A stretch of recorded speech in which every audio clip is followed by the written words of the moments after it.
الحمد لله رب العالمين والصلاة والسلام على النبي الأمين وعلى آله وصحبه ومن تبعهم بإحسان إلى يوم الدين. أما بعد فأعوذ بالله من الشيطان الرجيم. بسم الله الرحمن الرحيم. خلق لكم ما في الأرض جميعا. وقال النبي صلى الله تعالى عليه وسلم: طلب كسب الحلال فريضة بعد الفريضة.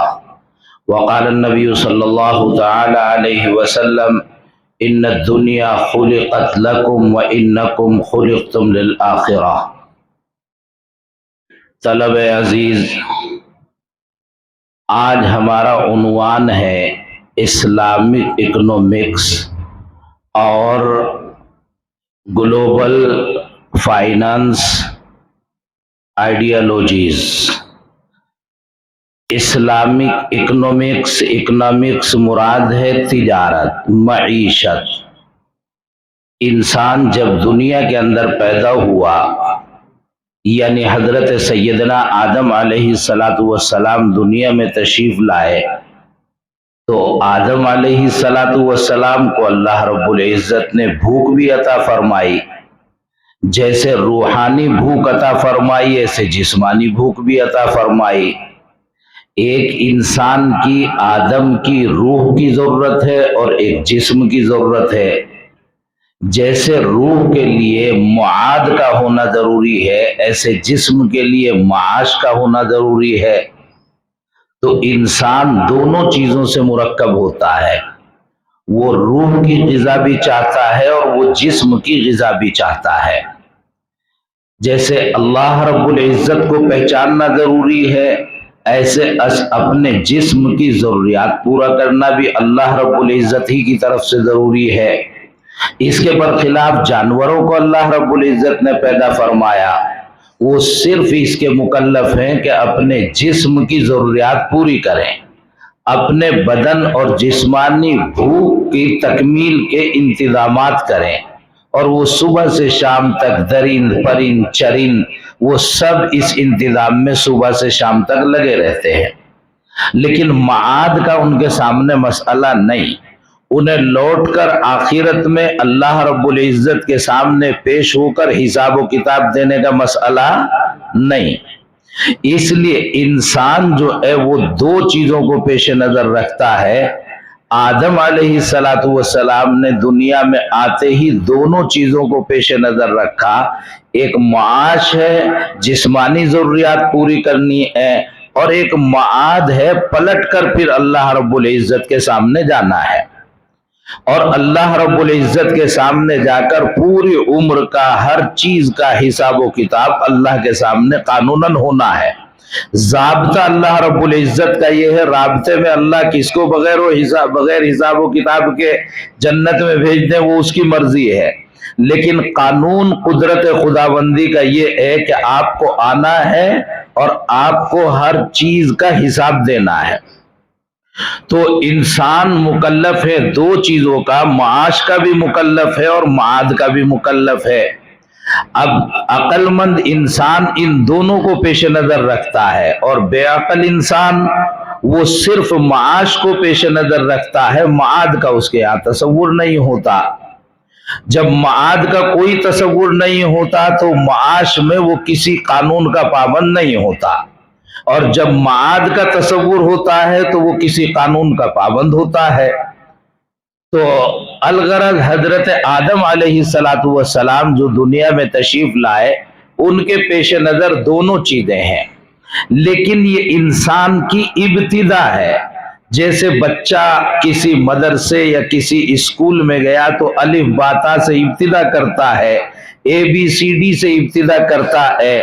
تو یہ ابتدا ہے انسان کی. ابھی انسان ممیز نہیں ہے، ابھی انسانیت بالغ نہیں ہے، ابھی انسانیت جو ہے 40 برس کی ہوئی نہیں ہے، ابھی انسانیت بام عروج پر پہنچی نہیں ہے. اسی لیے حضرت سیدنا آدم علیہ السلام کو اللہ نے جو علم عطا فرمایا وہ مبادیات کا علم عطا فرمایا. تفصیلات بہت زیادہ اس میں نہیں ہے. تو ابتدائی علم اشیاء کے نام، اشیاء کی کچھ حقیقتیں ابتدائی طور پر جو چیزیں ہوتی ہیں اے بی سی ڈی میں بتاتے ہیں، اے فور ایپل اور بی فور فلاں اور سی فور فلاں، یہ سب چیزیں جو ابتدائی بچے سیکھتے ہیں، وہ ابتدائی علوم جو ہے حضرت آدم علیہ السلام کو اللہ رب العزت نے عطا فرمائے۔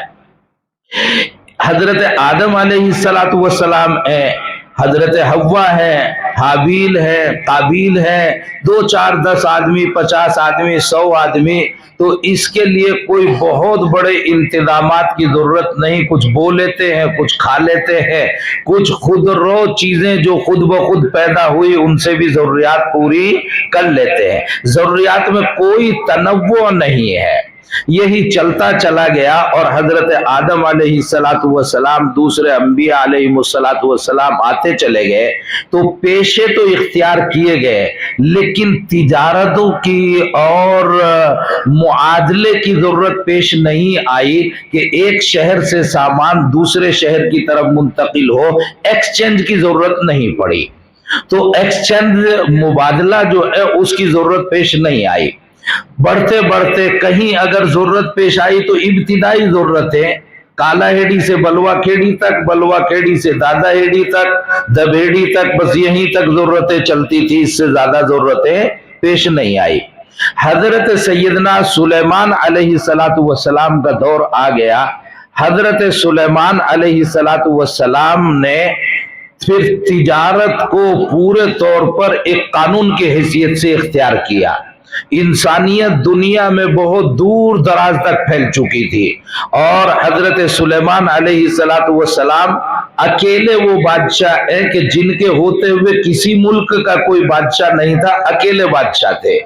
پوری دنیا میں ممالک کی تقسیم نہیں، سارے ممالک مل کر ایک ہو جاتے ہیں، جیسے ہمارا ہندوستان، یہ پاکستان، افغانستان، برما، بنگلہ دیش، سارے مل کر ایک، تو ایسے پوری دنیا ایک ملک تھا، اور حضرت سلیمان علیہ السلام اس کے اکیلے حاکم تھے۔ تو اب حکومت بھی ایسی تھی کہ کوئی اس میں تکلف والا مسئلہ نہیں تھا۔ حضرت سلیمان علیہ السلام پہلے وہ آدمی ہیں جنہوں نے تجارتی بیڑے تیار کیے ہیں، جن کے ذریعے سے سامان کا ایکسچینج ہوتا تھا، معادلہ ہوتا تھا، ایک ملک سے، ایک خطے سے دوسرے خطے کی طرف، جیسے آج ٹرکوں کے ذریعے، جہازوں کے ذریعے، بندرگاہوں کے ذریعے سامان ایک ملک سے دوسرے ملک، ایک اسٹیٹ سے دوسرے اسٹیٹ میں منتقل کیا جاتا ہے۔ حضرت سلیمان علیہ السلام نے اس کی داغ بیل ڈالی۔ تو مسئلہ یہ ہے کہ معاشیات کمانا اور خرچ کرنا، یوں تو ایک ہے عبادات کا پہلو، ایک معاملات کا پہلو ہے۔ معاملات کے پہلو میں سیاسیات بھی ہے، معاشرت بھی ہے، اور تجارت بھی ہے۔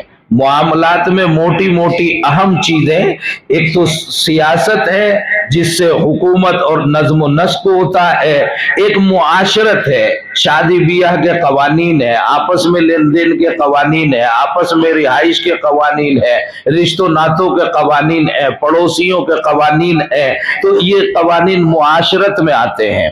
اور ایک ہے تجارت، معیشت، اقتصادیات میں مختلف چیزیں آئیں گی، وہ چیزیں جو کھیتی کرنا بھی ہے، زرعی پیداوار، جب تک پیداوار کہیں سے نہیں ہوگی تو پھر کوئی ضرورت آپ کی پوری نہیں ہوگی، کوئی تجارت بھی وجود میں نہیں آئے گی۔ اس لیے کہ جو پیٹ بھرنے کا مسئلہ ہے، جو سب سے ابتدائی مسئلہ انسان کا کیا ہوتا ہے، پیدا ہوتے ہی روٹی، دوسرے نمبر پر کپڑا، تیسرے نمبر پر مکان، پھر اس کے بعد دیگر ضرورتیں ہیں، سب سے پہلا مسئلہ آتا ہے روٹی کا۔